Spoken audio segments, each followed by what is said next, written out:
single moment. And finding these 6 victims was not guaranteed. When you're dealing with so much wreckage, even a small lapse in communication can cause failure. But this team held firm. They knew that bringing comfort and closure to these families was not an option, it was obligatory, and it was a core part of this mission. We said we would do it, and we did. We promised the families on the first day that we would stop at nothing to bring them support. And even after it became a recovery mission, we told them the same, that we would stop at nothing to bring them the closure that they've earned. And so I say to all the members of the Unified Command, thank you. Thank you for taking this mission so seriously. And God bless you all. And I also want to speak directly to the families for a moment as well.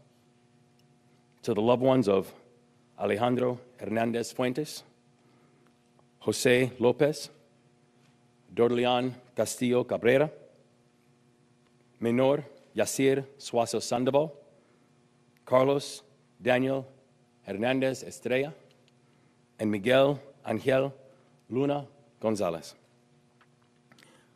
I promised that we would do everything in our power to bring your family members back. And I pray that the fulfillment of our word can bring you some peace. But I recognize that there are no words that can fix the pain that you are feeling. So please know that we will continue to support you in your journey towards healing. And please know that we will do everything in our power to honor those that you've lost. Please know that despite your horrible loss, your loved ones will always be with you, guiding you forward and lighting your path. Promete que nos íbamos a parar ante nada para traer de regreso a sus familias.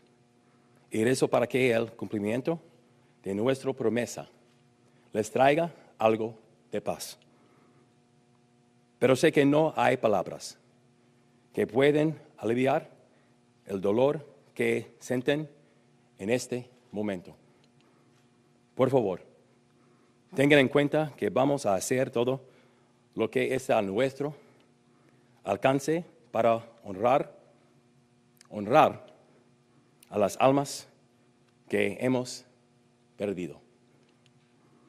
We've brought our recovery efforts to completion. But I do want to be clear.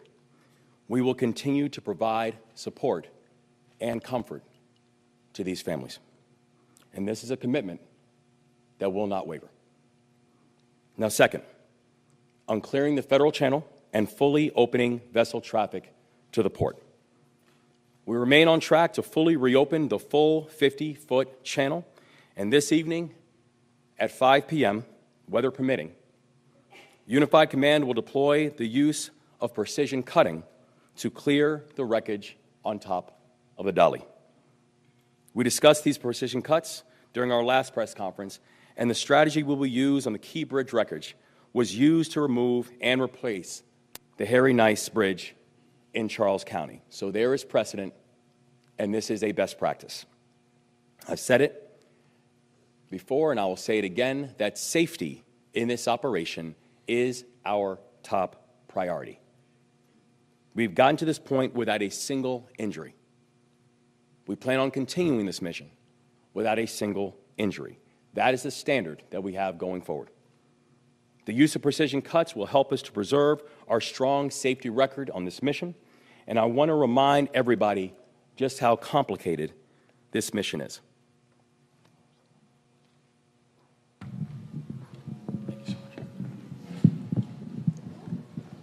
This here is an actual picture of the personnel who we have sitting up top. I want to be clear that when we're seeing where they are right now, they are 180 feet in the air. The thing we know about this type of height and what you're seeing, what they're doing here, they're doing both cutting and also preparation for the removal of this truss that's sitting on top of the dolly. This is an example of just a piece, what we see in this picture here, of just a piece of the truss that still needs to be removed in order for the dolly to be refloated so we can then continue the process of fully opening up the federal channel. But them sitting at 180 feet in the air, there's a couple really important things to remember with that. The first important thing to remember is that any type of adjustments or movements within the winds can have significant impact on their basic stability. So when you're looking at wind gusts, when you're looking at wind movements, when you're looking at that height, regardless of the crane and the infrastructure that we have here, can have significant impacts on their ability to be able to smoothly and also safely make the type of cuts that are required and are necessary. And also things like lightning strikes. So anytime you watch changes in weather and lightning, it's the reason why operations immediately have to come to a close to be able to ensure the safety of our workers. The second piece is this. You've heard us repeatedly mention the importance that this is a no-drone zone, that drones cannot and will not be permitted nor tolerated inside of this area. Part of the reason that it is so important to have this as a no-drone zone is because we have people who are conducting incredibly complicated and dangerous operations. Any type of variable that you place into that, to include the use of private drones, doesn't just challenge the operation, it challenges their safety. So once again, to all people who are considering or thinking about putting out their private drones because they're trying to capture any images, we are telling you, do not test us on this. The safety of these individuals is far too important.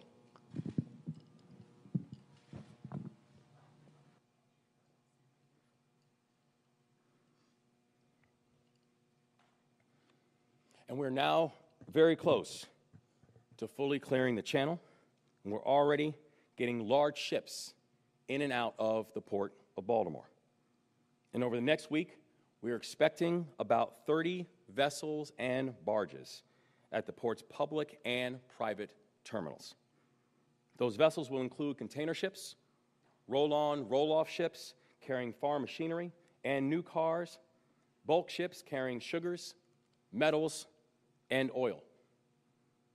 Now, there were some who, when we were here weeks ago, looked at the complexity of this operation and said, this is going to take months in order to clear this channel. Well, here we are now, and I'm thankful for the fact that because of the hard work, the diligence, the speed, the 24/7 operation that has taken place, we've been able to get it done in a matter of weeks. And again, I thank Unified Command for their dedication and for their tenacity. Now, third, on taking care of our people, our administration has launched 4 programs to help businesses affected by the collapse. So far, we've been able to help 306 businesses through $22 million in support. The Worker Retention Program has helped to keep nearly 2,700 workers on the job. The Worker Support Program has delivered a total of $2.8 million in cash assistance to more than 2,000 port workers as of the end of last week. And as of last week, 1,000 unemployed Marylanders have received support through regular unemployment insurance. As we begin to get the port operations back to full capacity, we will begin to wind down support through the Worker Retention Program.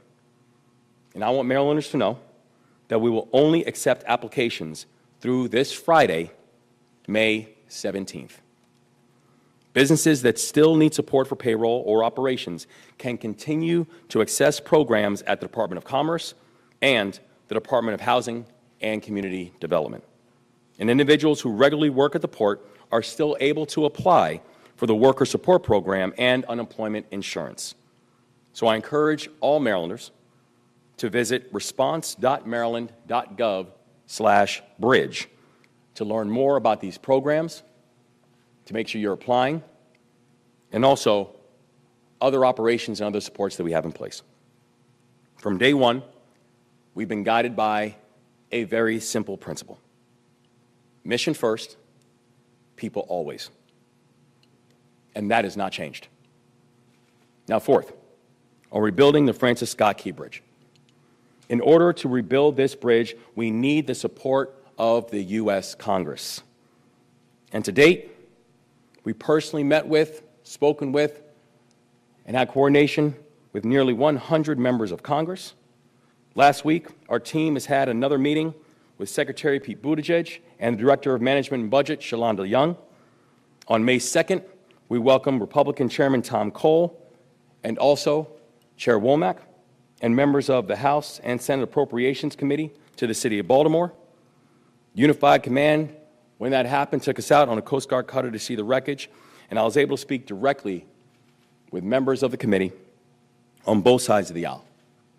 And I can tell you they were deeply moved by what they saw, because we are talking about a shipping vessel that is 984 feet long and that can weigh more than 116,000 tons at full capacity.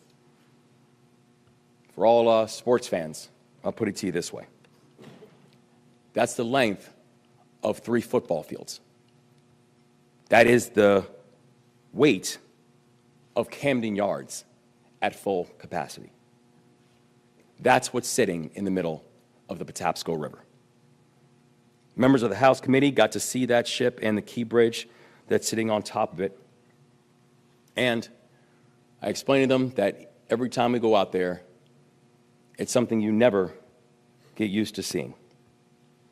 I've spoken with Chairman Cole many times, and he has repeatedly given his commitment to ensuring that Congress does their part to help us out. Also the same with Chairman Womack. And I also want to give a special thank you to the leaders of our delegation, Senator Cardin, Senator Van Hollen, for taking the Senate floor to discuss the importance of rebuilding the Key Bridge. I want to say it publicly, and I will keep on saying it publicly. Without the leadership of Senator Cardin, we're not where we are already, sir. We are grateful beyond words to you for your leadership and your support. And also, on Wednesday, we will hold a hearing on the bridge collapse. That hearing will be chaired by Republican Sam Graves, and I had a chance to speak with Chairman Graves a few weeks ago, and actually again last week, and I appreciate his partnership. His committee will soon learn what all of us know, that rebuilding the Francis Scott Key Bridge is not about nostalgia. It's about necessity. This is a critical artery of commerce at the Port of Baltimore and all along the I-95 corridor. We need this bridge rebuilt, and we need to get it done with full congressional support. The bridge replacement is qualified for expedited permit review under the National Environmental Policy Act categorical exclusion list. So we are moving fast. We're covering all bases. We're not slowing down, and we're going to get it done together. And our coalition continues to grow by the day. I'm proud to stand with each and every one of our partners. And I want to make note that as we're looking to our left and to our right, these are individuals who have been here since day one, who've been working, coordinating. Our local leaders, our mayor, our county executive, every member of this team who has put in remarkable work. Our lieutenant governor, leading the charge and making sure we're supporting our workers. But also, each and every one of us are incredibly proud to be joined here today by House Speaker Emerita, Congresswoman Nancy Pelosi. Speaker Pelosi is here because she doesn't just understand what's at stake for the nation. She firmly and gutturally understands what's at stake for Baltimore. And I say gutturally because she grew up here. Her father, Thomas D'Alessandro Jr., served as the mayor of Baltimore for over a decade. Her brother was mayor from 1967 to 1971. This is a family with a very long history of public service, not just to this country, but to this city. And I can tell you one of the first people that reached out to me after the collapse of the Key Bridge with Speaker Pelosi. In the halls of Congress, she's already been working on our behalf. She's been rallying the cause. She's been working with leaders on both sides of the aisle to marshal support that we need to rebuild this bridge. And she's breaking down party divisions to unite the House so we can come together and get the job done. So to Speaker Pelosi, I want to say thank you for showing what it means to be Maryland tough and Baltimore strong.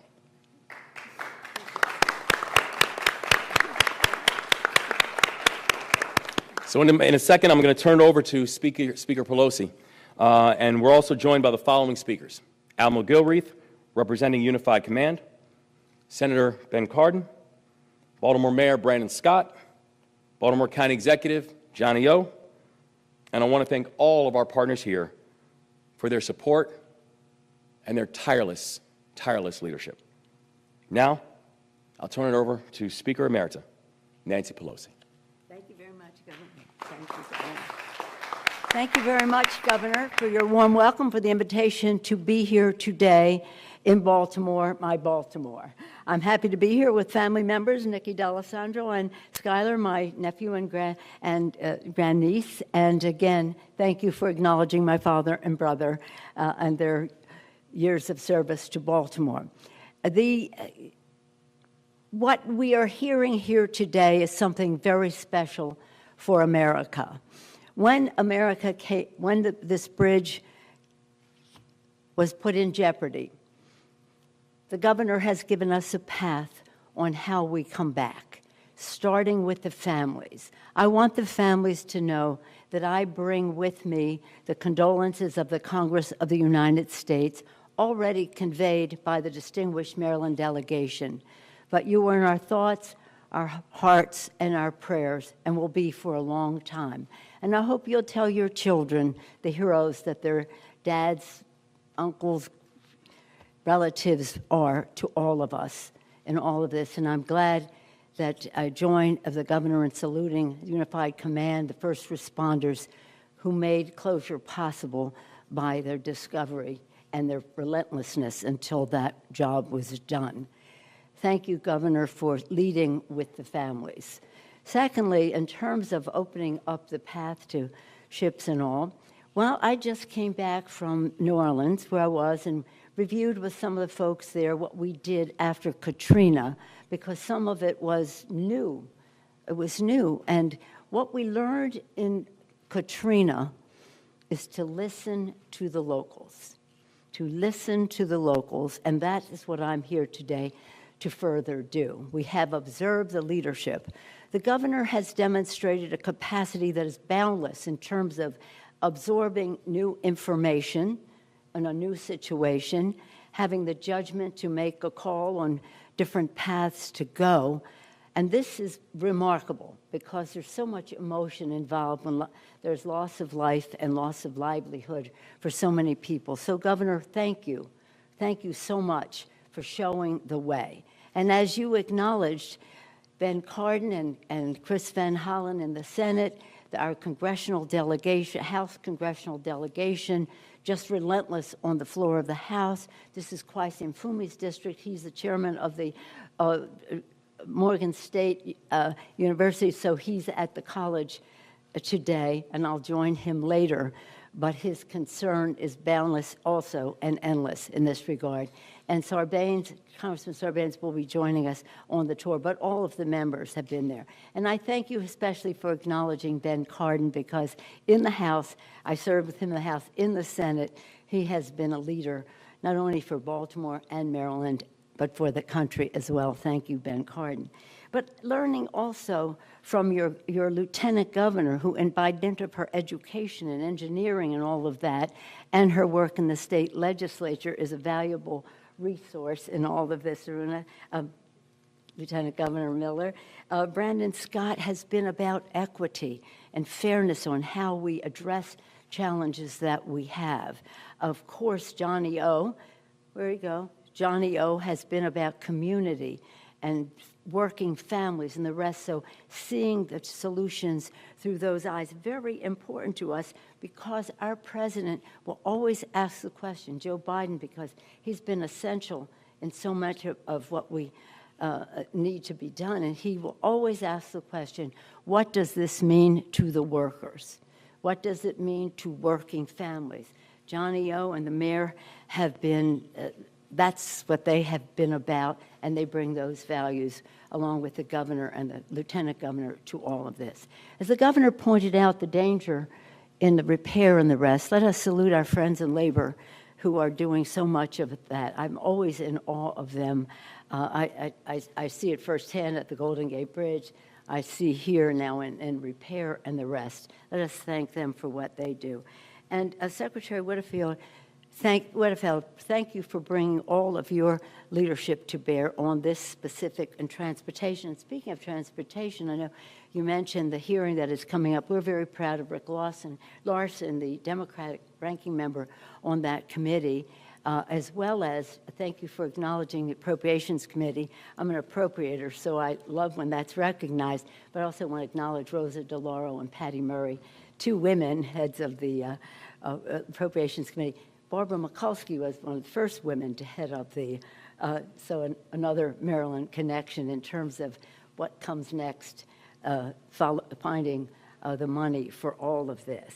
And so it is, I know we'll hear from the Admiral about so much of what will come next. We thank our friends in the Coast Guard for what they have been doing, what they will do as well, and Commander Moose as well. So again, I just want to end with this Maryland tribute that I pay all the time, and now I'll pay it here. You know that the national anthem was written in Baltimore at the War of 1812. And people cheer at the end, home of brave land, all that at the end. But where I want people to cheer, and what serves our purpose right now, is the part where it says, proof through the night that our flag was still there, that our flag was still there.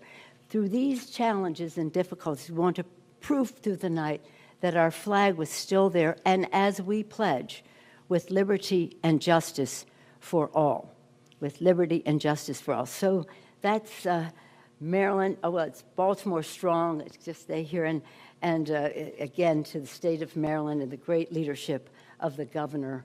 Thank you for providing a model to the nation on how to deal with a challenge, as you have said, with speed, but not at the sacrifice of safety. Thank you, Governor. Thank you. Oh, no. Good morning. I'm Rear Admiral Gilroy speaking on behalf of the Unified Command. First, our thoughts and prayers remain with the families. We are thankful that we were able to recover all of the victims, but our thoughts and prayers remain with them. Second, on the progress towards restoring commerce to the Port of Baltimore, we continue to make excellent progress in that regard. Over the last 7 weeks, we've moved a total of 365 commercial vessels through the alternate channels that have been established. And since last Wednesday night, we reopened the limited access deep draft channel for traffic, and we've continued to move vessels through there on a not to interfere with salvage basis. And we are going to keep that open until this afternoon, when we will close that until we are able to complete the precision cutting on the dolly. So to update you on the salvage operations, the first priority is, again, clearing all the debris from the deep draft channel. And the U.S. Army Corps of Engineers, U.S. Navy Supervisors of Salvage, and their contractors, along with all the other salvage who are participating, continue to make great progress in that regard. They have now deepened that channel to 48 feet in depth, and it's now 350 feet wide. And they will continue to work on that channel after we are able to do the precision cutting tonight on the dolly. So as removal of the ship, that was our second priority, remove the ship. We are making progress in that regard. We had some difficult weather over the last week or so with some high winds, and yesterday we had some delays due to lightning. but we are on track for this afternoon at 1700 to do the precision cutting. After we do the precision cutting, we will then go back and resurvey the channel as well as survey around the dolly to make sure there are no obstructions that came from that precision cutting that would interfere with traffic. And then we will reopen the limited access channel to traffic at that particular point in time. And then we will refloat the dolly and remove the dolly in approximately 2 days. So that's the plan, to remove the dolly. And then third, the state continues to make great progress along with the salvers to remove the remaining debris from the waterway. And as you can see visually and notice the difference over these last 7 weeks, you can see that almost all the steel truss that was above the water line across the entire bridge section has now been removed. And that's been great progress. And we are on track to fully reopen the deep draft channel to 50 feet and 700 feet wide by the end of the month. So those are my updates, and I'll now turn it over to Senator Cardin. Well, Admiral, first of all, thank you very much. The Unified Command has truly been a model for our nation on teamwork, working together, accomplishing a mission that when we looked at the bridge in the channel on March 26, I don't think any of us thought we would be where we are today and restoring as much of the traffic through the Port of Baltimore as we have. Congratulations to the Unified Command. We could not have done it without all the people here, and we really salute you for your incredible leadership, your talent, and your commitment. Governor Moore, you made this all happen. It takes the leadership of the governor to bring us all together, to have a game plan that can work. I want you to know the 4 priorities that you mentioned. First, to make sure the families of the victims are taken care of, to bring closure as you have to the 6 victims of this horrible, catastrophic collision and destruction of a bridge has been accomplished. Second, to restore commerce to the Port of Baltimore as quickly as possible, and we are far ahead of schedule in accomplishing that. Third, to take care of the thousands of people that have been hurt by this bridge coming down. The businesses, the employees, the workers, the business coming into Baltimore, all that has been impacted by it, and you have developed a game plan working with all of your partners at the federal, state, local levels, been able to get that done. And then third, to make sure that the story of the Francis Scott Key Bridge does not end here, that a replacement bridge will be rebuilt as quickly as possible, and it will be built even stronger to deal with the current realities of commerce that come through the port. You have the total support of our Maryland federal delegation. All 10 of our members support those 4 missions. I want to give a shout out to Senator Van Hollen and Congressman Mfume, but our entire district. Speaker Pelosi, it is always wonderful to have you here. You really energize us all, so thank you so much. Speaker Pelosi and I have served in many ways together through many missions. She is an inspiration for everyone. And we're glad that you may have a home in San Francisco, but your heart really is in Baltimore, and we appreciate that very much. And we have never, ever acknowledged your citizenship anything other than it being in Baltimore. So thank you so much for your leadership. Team that put this together has been our governments, private sector, companies, nonprofits, all working together, originally taking care of the first responders. Restaurants closed their businesses in order to make sure that they could provide the food. To take care of the families, we've seen companies come forward with resources. But the extraordinary leadership at the local level is perhaps the most challenging. So to Mayor Brandon Scott and to County Exec Johnny Olszewski, you didn't worry about where the line between Baltimore City and Baltimore County was. You worked together as a team with Stuart Pittman and Anne Arundel County, and you provided what we needed at the time to make sure there were no gaps. And that's an extraordinary partnership in order to bring this about. And to Lieutenant Governor Miller, I want to thank you because Speaker Pelosi's right. it's wonderful to have an engineer available that we can get free advice for at the state level. So it's really been a team effort. I just want to make one last point. This is National Infrastructure Week.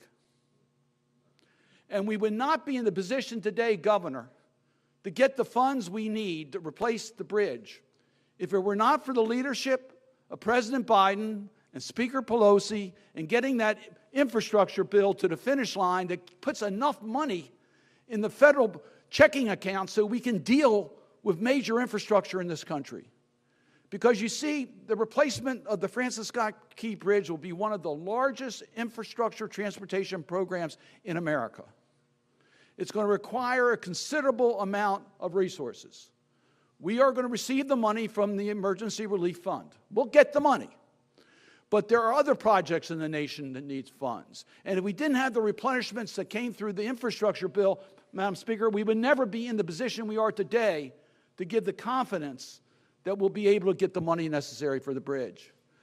And Governor Moore, you've talked, I think your Rolodex on members of Congress is better than mine. I'm going to have to get your list to help us figure out how I can reach members as quickly as you have. But you have been there just reaching out, and it pays off, believe me, because I've heard from so many of my colleagues in the House and Senate, Democrats and Republicans, supporting us on the bill that we need to get passed that would make it clear that the federal share will be 100%. Right now it's a 90-10, but at every one of these catastrophic events that have occurred in our country, we've always provided 100% federal funds, and I'm confident we're going to be able to get that legislation passed. Senator Van Hollen and I have introduced that bill in the Senate. Congressman Mfume and our other members have introduced that in the House, and we're optimistic to get that bill done. But that's not the end of the funding. As the governor pointed out in the meeting I just had with Chairman Carper, the insurance companies believe this could be the largest claim ever from a vessel accident in maritime history. We're going to get the federal taxpayer reimbursed through insurance and liability claims for the damages that have been caused. So as we need the money today so that we don't delay in replacing the bridge that's so important to the artery on the east coast of the United States, those responsible and those insurance claims will help to make sure the federal taxpayer gets the relief from those responsible for this horrible, catastrophic event. So it's been a great team effort. We're not done yet. We still have a lot more to do. But I must tell you, Governor, we're a lot further along the way than I thought we would be when I looked at that bridge on March 26th. Congratulations for your extraordinary leadership, and I'm going to bring up one of the key partners in all of this, the Mayor of Baltimore, Brandon Scott. Good morning, and thank you, Senator. On that fateful day of March 26th, I made a remark that our focus had to be on the individuals that were missing, that we lost, and their families. And there will come a time when we could fully switch our focus on to reopening the channel and rebuilding the bridge. Thanks to this unified command, we never lost our way. We will always focus on recovering those victims, those heroes, and bringing them home to their families to provide some sort of closure. So I want to say thank you to Unified Command, not for just delivering on that promise, but for helping those families begin, which is going to be a lifelong effort of having closure and peace brought to them and their families. Nothing will fully overcome the pain of their loss, but I'm deeply grateful to Unified Command and everybody, especially those first responders who've been out there working to bring your loved ones home. Please know that the little peace and closure that this brings for the families, we will continue to support them each and every day as we have been since that fateful day, even as we now turn our focus to reopening of the federal channel fully. To that end, as discussed later today, Unified Command will have our precision cuts to the debris of the Key Bridge from the bow of the Dalley. I guess I want to say again that this is a safe and thoughtful approach, but it may be loud and noticeable in a way that the process has not been thus far, especially for those working in the industrial areas around the bridge. Again, we ask that everyone obey the safety drone and the urge to resist flying your drone into the area because we do not want to jeopardize the workers. We haven't had anyone get hurt thus far, and we will not have that happen because someone wants to fly a drone.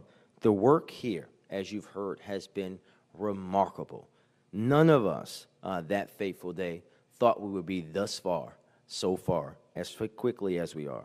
So I want to reiterate my thanks to my governor, to Unified Command, the hundreds of Army Corps, Coast Guard, and Navy service members, as well as the civilians, sailors, and workers who have done this diligent work each and every day, minute by minute, second by second, hour by hour, and doing it the right way to make sure that everyone remains safe. You all have kept those impacted in your focuses, in your hearts, and you all have shown, as you heard before, the nation a telltale of how you can work together across agencies, across branches of government. I also want to extend my thanks to Speaker Pelosi and say, welcome home, ma'am. We are so glad to have you home. We'll be sure to send you back with some blue crabs to replace those Dungeness crabs that they try to feed you in San Francisco.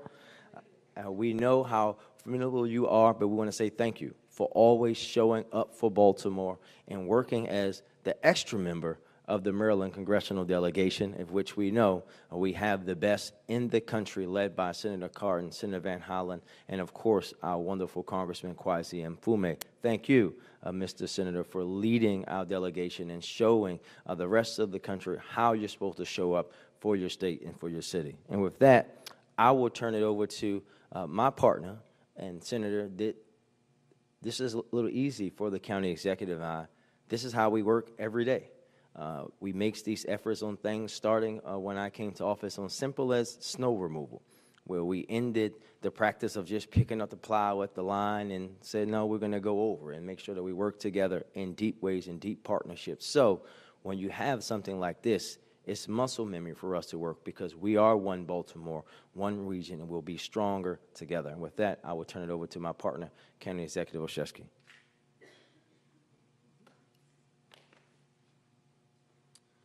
Thank you to my friend and partner, Mayor Scott.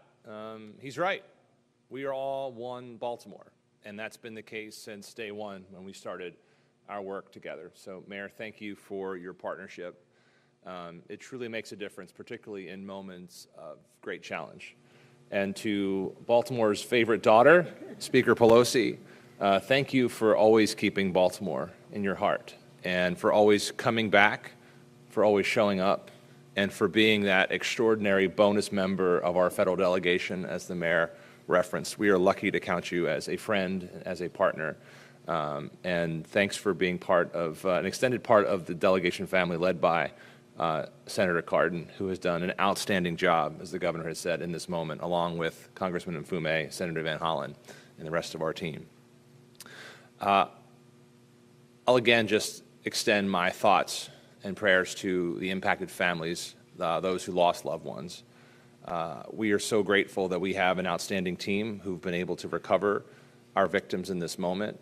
It's a reinforcement of how incredibly hard working this unified command is, but with how much care and thoughtfulness with which they operate. So our prayers remain with those impacted. You know, it's interesting, I started my career as a government teacher, and one of the things that we taught our students were about the different levels of government. We talked about the federal government, the state government, and local government.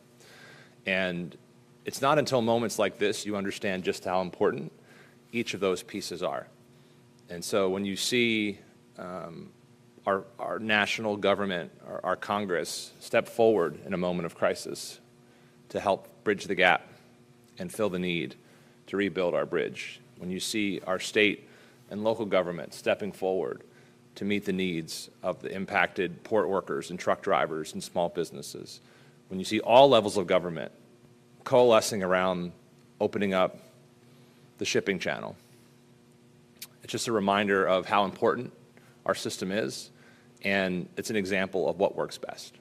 This is truly the best example of teamwork I've seen in my career, and that is in no small reason thanks to the leadership of our governor and our lieutenant governor. Governor Moore, thank you for continuing to lead the charge. We are proud to follow you in this moment. and always. So we've got work ahead of us still, but every day is a new glimmer of hope and a new reason to be inspired and to push towards what's next. So thank you very much.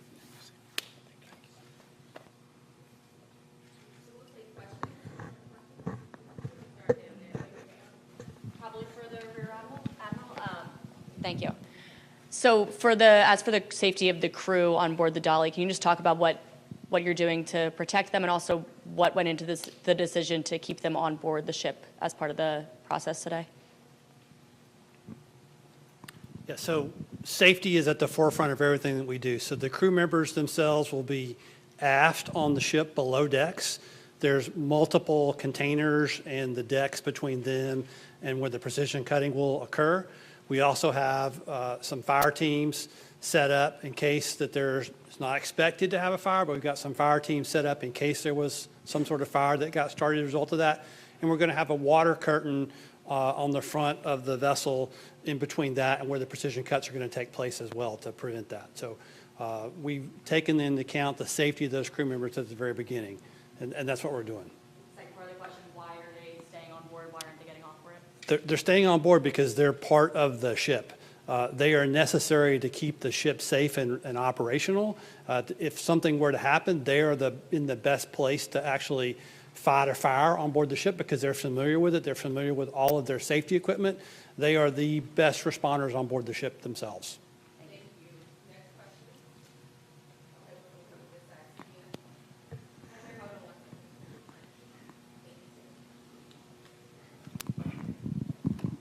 Hi there, Nicole Skanga, CBS National News. Thanks for doing this. For Admiral Gilreath and also if Colonel Pinchason, you have any thoughts here, how do you go about blowing up the bridge without damaging the container ship? I know you spoke a little bit about the crew, but can you walk us through what we're actually going to see today and what some of the biggest challenges are to reopening that deep draft channel? And just for the governor, I know you talked about the $22 million in aid. Can you speak to what the price tag has been thus far, lost commerce? And also, I know, Senator, you spoke about holding individuals accountable. The company that owns the Dolly has filed to petition essentially to shield them from liability. I'm wondering if anyone here can speak to holding those accountable and if that company should be held liable for any damages. Thank you. Sure, no problem. I'm sorry, yeah, can you do that one again? Colonel Pinchason, the first question, how do you go about blowing up the bridge without damaging the container ship Dolly, and can you walk us through what we're going to see today?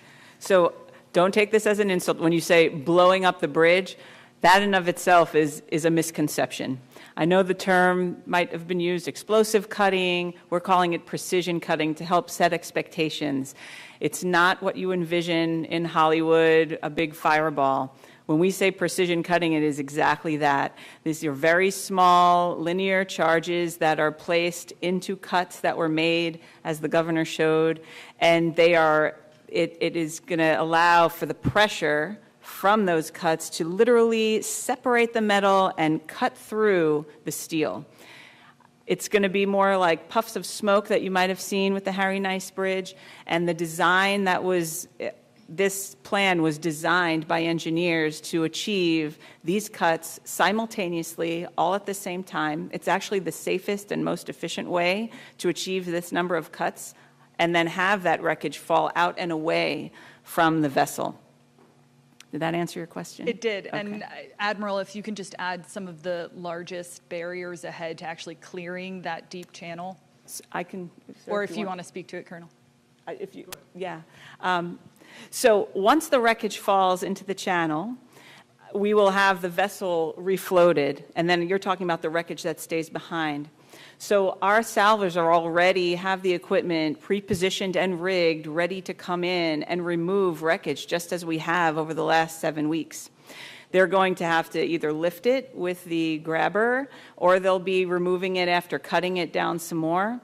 But we're continuing the salvage operations in that same methodical and disciplined, safe way that we've been removing wreckage all along. Except this time, the Dolly will be at berth safely and out of the way. Thanks. And Yeah, just to repeat to the governor and others who might want to weigh in on whether or not the company that owns the dolly should be held liable, and if you have any price tag for the amount in commerce that's been lost so far, or the amount to workers that's been lost so far. Thank you. Yeah, well, I can take the liability question first. I mean, there are current investigations that are going on right now. We've been in close communication with not only our federal investigators, such as the FBI, but also our state's attorney general. We know that those who need to be held responsible for this tragedy will be held responsible. I think the senator pointed out, I mean, the Lloyds of London indicated this is going to be the most expensive maritime tragedy in our nation's history. And we are very confident that those who need to be held to account will be held to account, and they will be part of this rebuilding process. For the economic impact, I mean, we're talking about a port that has economic output of $191 million daily. This is significant. It's a significant blow not only to Maryland, but also you're talking about the region and the nation when you consider how this serves as a major core artery for 2/3 of the country receives its goods from the port of Baltimore. And so the reason that we've had that as such a core focus and a core priority, it's both the tens of thousands of workers who are impacted by it, but it is the larger economic hit that this takes towards GDP and the larger supply chain hit that occurred on March 26th. But it is also important to talk about the bridge in that as well, because there are still three main connection points that you have to the Port of Baltimore. You have the Harbor Tunnel, you have the Fort McHenry Tunnel, and you have the Key Bridge. Many of the materials that go to the Port of Baltimore, for example, things like hazmat materials, things like our fuel trucks, they are not permitted to go through the tunnels. So the Key Bridge was their core artery in order to gain access to that. And so when you look at the Key Bridge alone, you're talking about a bridge where about $21 billion of commerce went over that bridge.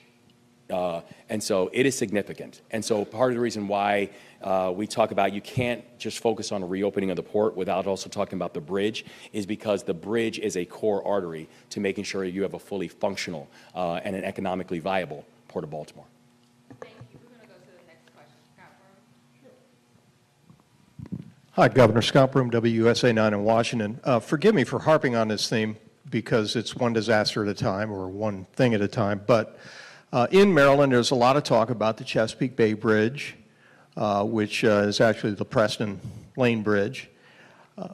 To the north of us in Delaware, they have constructed these big bridge protections. What's next in assessing the safety downstream of the Chesapeake Bay Bridge? Yeah, I can tell you all of our critical infrastructure, to include the Bay Bridge, are all things that we're continuing to look at to make sure that people know that on our roads and our bridges and our tunnels that they can move across safely, that they can move across effectively. This is a process that was taking place even prior to the collapse of the Key Bridge, but making sure we're focusing on critical infrastructure and the protection of our critical infrastructure. It's not just necessary, but frankly, when we think about the importance of it to the state, it's been something that has been long overdue. We can also have critical infrastructure that have single points of failure. So all these are different things that we're looking in, that we're factoring into how we're thinking about budgetary requirements, how we're thinking about asks and supports when we have from both state, local, and federal. But both the Bay Bridge and other forms of critical infrastructure are all things that are very high on our priority list. Tom, if you want. And also in partially response to the last question, NTSB is doing an exhaustive study here, and they'll give us a lot of information in regards to what went wrong in regards to the vessel, but also as to the safety features on bridges. And we expect there's going to be standards that will come out of the NTSB investigation that will be used to retrofit current bridges as well as the standard for future bridges. So I think that's going to become a national issue, not just a local issue here. If I just may add to what Ben said, the distinguished chairman said of the Foreign Affairs Committee, but nonetheless, Senator, what is happening with the bridges is very important, but what is happening with the ships is important too. And as Ben said, they were looking at the ships as well, because you can put the dolphins around the pillars and all of that, but if the ships are better prepared to know when they're going to lose energy, that is a precaution for the bridges as well. And again, as the governor said, this is of national significance. We all are learning from each other on this.